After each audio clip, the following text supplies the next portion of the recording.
Overview: Understanding the funding process. Show me the money. Cuba Gooding famously screamed to Tom Cruise and Jerry Maguire, but it just as easily could be said by many a small business person these days. There is no doubt that finding the money to start, run, or grow a business is more challenging today than in the recent past. But that said, it is still very doable. Want proof? As you drive down the street, notice all of the small businesses that line the road, or do a Google search for all of the small businesses in your city.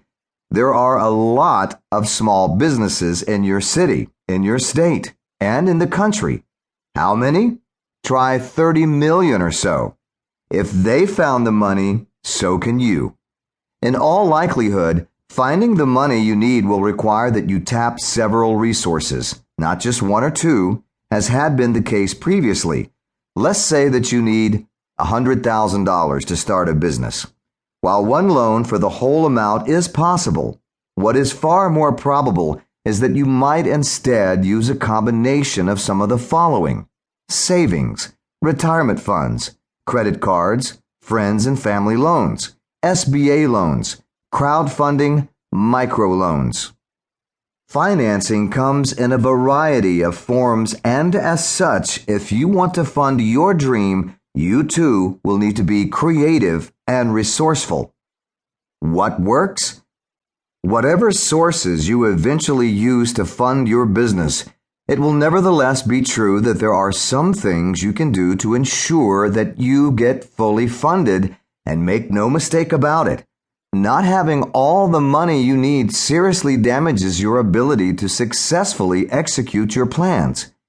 Now, is it true that you may not get all the money you want or when you want it? Of course. In fact, it is probably safe to say that a majority of startups begin with less than optimal funding. Yet even so, the following tips will assist you in getting as close to that magic 100% funded figure as possible.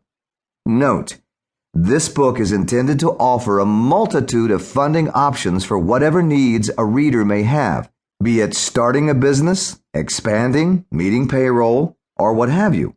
Accordingly, those options will generally be used interchangeably herein, unless circumstances require otherwise, such as a resource is more applicable to startups than growth.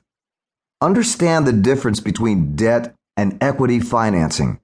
Historically, there have been two ways to finance a business: debt financing and equity financing.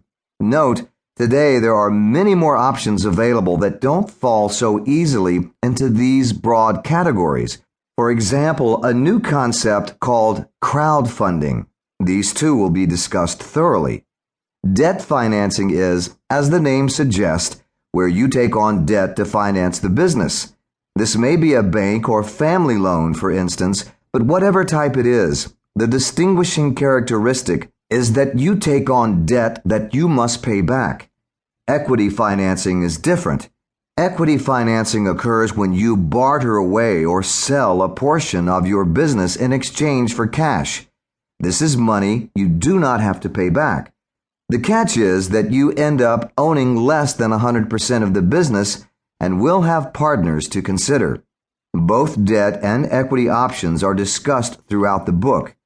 Draft a business plan. Maybe you think you do not need a business plan because you plan on completely financing your startup or growth endeavor on your own with no outside investors. Wrong. You still need a business plan. Consider this. Would a pilot ever fly from New York to Los Angeles without a flight plan? Of course not. His flight plan tells him in which direction to head, how much fuel he will need, important landmarks to look for on the way, and so on. It lets him know whether he is headed in the right direction or is off course.